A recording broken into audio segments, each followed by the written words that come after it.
Concerns for social grant recipients as CPS claim they have not received money to pay grants for June. They can continue working together. They've made it clear to us. And SuperSport backtrack on their comments about Ashwin Willemse, Nick Mallet and Nas Botha by setting up an independent inquiry into that incident. Very good evening. This is eNews at 8. I'm Tony Ndoro. In our top story, SASSA says it is yet to receive an invoice from Cash Payment Services. That's after CPS told the Constitutional Court that they won't be able to help distribute cash social grants from June unless they receive more money. The company's lawyers report that CPS has not been paid since the 1st of April. Now, CPS representatives have written to Chief Justice Mogoeng over money. In March, the Constitutional Court granted a 6-month extension for CPS to continue paying social grants. The court ruled CPS could write to the National Treasury to negotiate the cost of that service. CPS Director Nunta Kumarin Pillay has told the court that the company's cash reserves will last until the end of May. The letter to Chief Justice Mogoeng asserts that since April, CPS has received no payments from either SASSA or National Treasury. The agency's spokesperson Paseka Letsatsi spoke to us. Remember, the Concord made an order that this current contract must be implemented as it is, meaning the terms and the conditions are the same. However, the Concord said if there has to be an increase which is requested by the CPS, there must be an interaction between CPS and National Treasury, of which the recommendation must go to Concord. That process, Braden, is taking place. However, as an organization, we cannot pay CPS any amount of money which is outside the order which was given to us by the Concord. So we know that there are those particular interactions between CPS and National Treasury. And as an organization, all that we are waiting for is for the Concord to tell us what is the decision which they are taking, and we'll implement it as it is. However, Brandon, what I need to mention is that as we speak now, the South African Social Security Agency has not received an invoice from CPS. Now, SuperSport presenters Ashwin Willemse, Nick Mallet and Nas Botha have been taken off air until the incident involving them has been resolved. None of them have been suspended so far. Now, SuperSport says despite making good progress with discussions concerning all parties, the matter has still not been settled. It's now appointed Advocate Vincent Maleka to chair a review of that incident. Last Saturday, Willemse walked off set during a live broadcast following the Super Rugby game between the Lions and the Brumbies. The incident has highlighted race relations in the workplace. This comes 4 days after MultiChoice's CEO assured viewers the trio would appear on screen this weekend. The positive thing that came out of this discussion is that everybody was courteous. We didn't pick up that the people are people that can't work together. I think they will continue to work together, and they are prepared to work together. From today's discussion, it's very clear they can continue working together. They've made it clear to us. Now, the Hawks has confirmed it is investigating SARS boss Tom Moyane. The elite crime-fighting unit is focusing on suspicious transaction of Moyane's chief officer for business and individual tax at the Revenue Service, Jonas Makwakwa. Moyane was obligated to report the irregular deposits into Makwakwa's account. He is also facing internal disciplinary charges relating to the gross mishandling of the 2016 Financial Intelligence Report, which flagged Makwakwa's dishonesty. Moyane is the first head of SARS since 1994 to face disciplinary charges. President Cyril Ramaphosa has authorized the Special Investigating Unit to probe a number of government departments and municipalities. This includes irregularities relating to procurement, improper or unlawful conduct by employees, and unlawful appropriation. Among the entities under investigation are the KwaZulu-Natal Departments of Public Works and Transport, various Eastern Cape institutions, as well as the Buffalo City and Nelson Mandela Bay metros. The unit will also be looking into provincial treasury departments. The land expropriation debate took an interesting turn in Cape Town today. NEC member Ronald Lamola met with real estate agents to thrash out the ruling party's plans to expropriate land without compensation. Lamola says government will forge ahead with this policy. Speaking by invitation of Grief Christie's International Realty, Ronald Lamola reiterates government's plans to expropriate land without compensation for redistribution. It's a highly contentious and emotive issue. Something Lamola says needs to be discussed in open forums to avoid crossed wires. The property owners, we have seen some of them going around the world and missing the Afro forums, thinking that they are going to badmouth the country, disinvestment and so forth. It's not helpful. Let's all sit on the table, debate and discuss how Project South Africa must look like. The talk is part of the quarterly sales meeting of the property group. Its owner, Mike Grief, says the industry can benefit from such dialogue. We are very lucky that we've been given this opportunity to have him here, because our agents at Grief Christie's International need to be informed and at the cutting edge of real estate and what's going on. He came up with some very sensible debates which are going to happen in the country, and we're hoping that that's going to be a fantastic resolution. He believes in communicating. Government is expected to expedite plans to finalize the expropriation bill, but not before its constitutionality is tested. Leanne Jansen, Cape Town.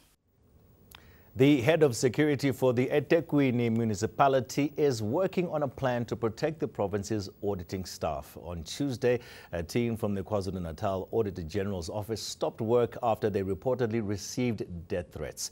Erin Bates has more. Apparently threatened on the job, raising questions about what exactly they know and who might want it buried. The reported death threats against staff in the KwaZulu-Natal Auditor General's office have made headlines. A member of the auditing team reportedly received a threatening phone call at work. This has been confirmed by Ekurhuleni Mayor Zandile Gumede. But Gumede failed to provide further details about the call or on other similar incidents. We are intensifying the fight against fraud and corruption in the city. Let me highlight some of the recent achievements since under this administration. As the mayor of Ekurhuleni, I will always put my foot down in issues of crime and corruption. Soon after the phone call, staff downed tools and left the premises. The city manager insists it's business as usual. We are not going to be threatened by anybody in doing this kind of work. We are going to be providing the security, security coming from the municipality, and also the security by the Auditor General themselves. Neither Gumede nor Nzuza would say what the work entailed. However, the mayor did indicate it was not an investigation and not politically sensitive. Security is set to be beefed up for the auditing team and municipal workers. But it's expected regular work in the Office of the Auditor General will resume only sometime next week. Erin Bates, Johannesburg. Okay, coming up after this quick break, as the continent and the world celebrate Africa Day, millions on the continent still live in poverty. Stay with us.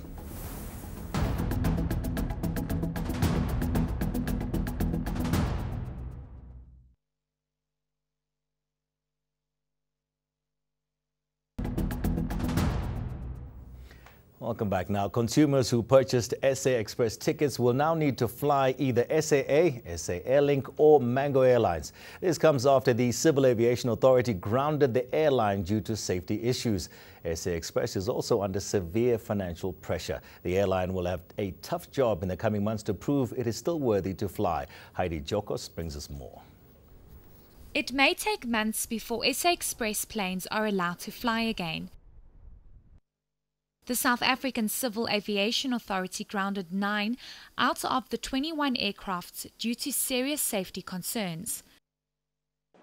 The authority says the process of becoming airworthy again is just like the same process for a new airline. But what went wrong? In the last 3 weeks, they had in-flight engine shutdowns.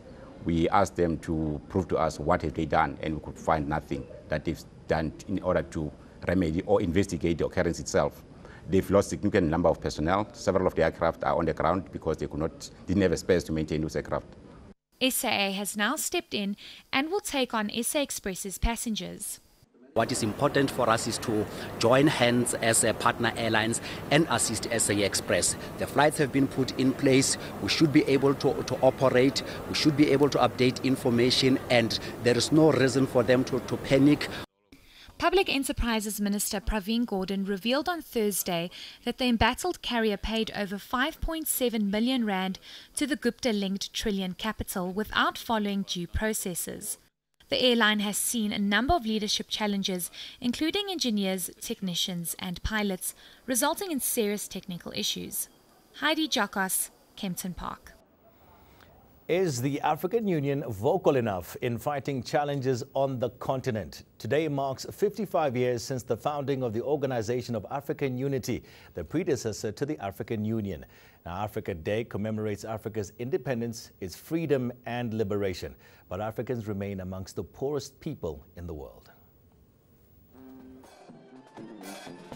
The Organization of African Unity was founded on the 25th of May, 1963 in Addis Ababa, Ethiopia. 38 years later, it evolved into the African Union. South Africa became part of the OAU in 1994 following the end of apartheid rule. In 2012, Nkosazana Dlamini-Zuma was elected its chairperson. 55 years since the formation of the organization, the question that remains to be answered is whether the AU is doing enough to elevate the continent. Professor Cheryl Hendricks from the University of Johannesburg says African leaders who refuse to relinquish power are moving the continent backwards. From 2015, however, we saw Rwanda extending term limits, we saw Congo extending term limits, last week we saw Burundi extending term limits. We've also had Togo, Guinea, Chad, Cameroon. Africa is home to at least 1 billion people, with many living below the breadline. Slavery and terrorism are also a challenge. Speaking at an Africa Day celebration in Pretoria, President Cyril Ramaphosa said the country would use its position on the UN Security Council to unify the continent. We aim to use this opportunity succeed to promote peace and security in the world, and more specifically in Africa, where most of the world's conflicts are located. As in its previous 2 terms on the UN Security Council, South Africa will place emphasis on African Union, UN cooperation. This year, Africa Day is celebrated under the theme Accelerating Youth Empowerment for Sustainable Development. Hollywood mogul Harvey Weinstein has been charged with rape and other sexual abuse involving 2 women. He's denying a non-consensual sex with anyone. The allegations triggered the #MeToo movement, which seeks to highlight the widespread prevalence of sexual abuse and harassment. Reports suggest that Weinstein will be charged with 1st and 3rd degree rape in one case and 1st degree sex act in a 2nd case.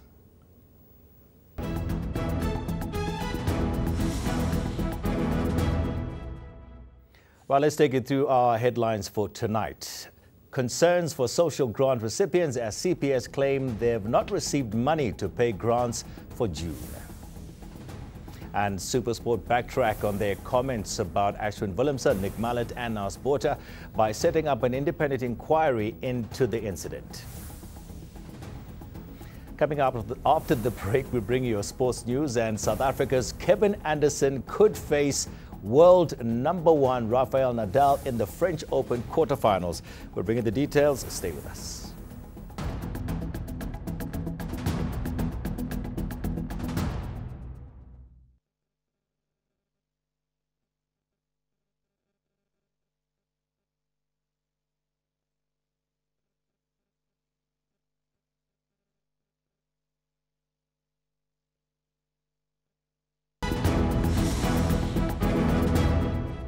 Good evening, everyone, and welcome to the Weather Centre.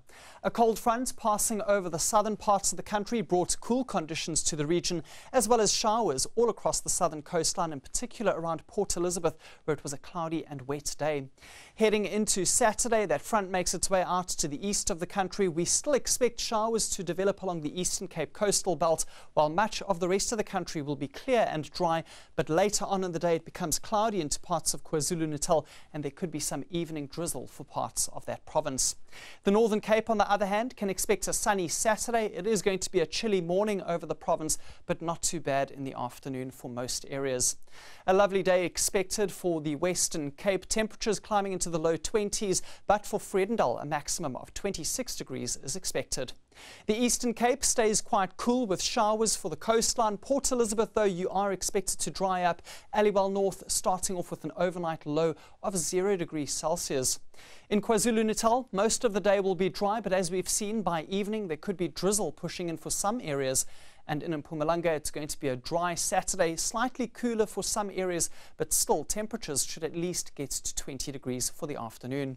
And if you're looking for warm weather, Limpopo is the place to be, upper 20s and even the low 30s in the forecast over this area. While in the northwest, it's going to be a frosty morning for some areas in the south as temperatures are getting closer to 0 degrees. Heading into the Free State, where we see similar conditions in this province, it's going to be a sunny day all across the area. Bloemfontein gets to 22, and for Johannesburg, you can expect an afternoon high of 24 degrees Celsius after a starting temperature of 9. Moving ahead to your conditions for Sunday, and we are expecting showers and perhaps even thunderstorms for parts of KwaZulu-Natal, while it's going to be a sunny day for the Free State as well as the Eastern Cape. And on Monday, a strong cold front will be making landfall over the western parts, bringing a drop in temperature and wet conditions. That's all from the Weather Centre. Goodbye for now.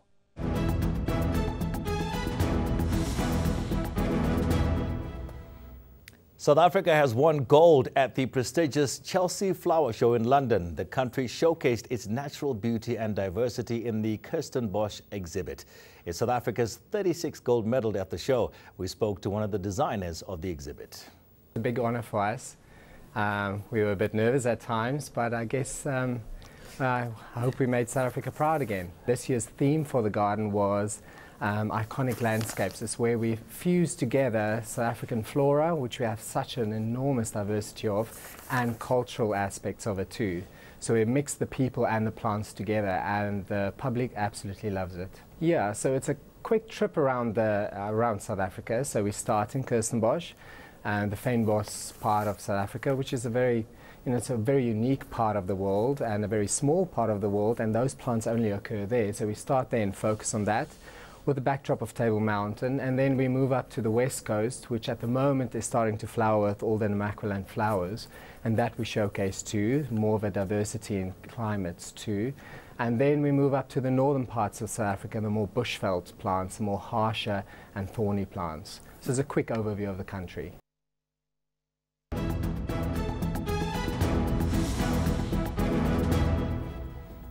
Well, let's bring you a recap of our main stories this evening. Concerns for social grant recipients as CPS claim they've not received money to pay grants for June. They can continue working together. SuperSport backtrack on their comments about Ashwin Willemse, Nick Mallet and Nas Botha by setting up an independent inquiry into the incident. And that's it from myself and the team for tonight. We're back tomorrow evening at 7 p.m.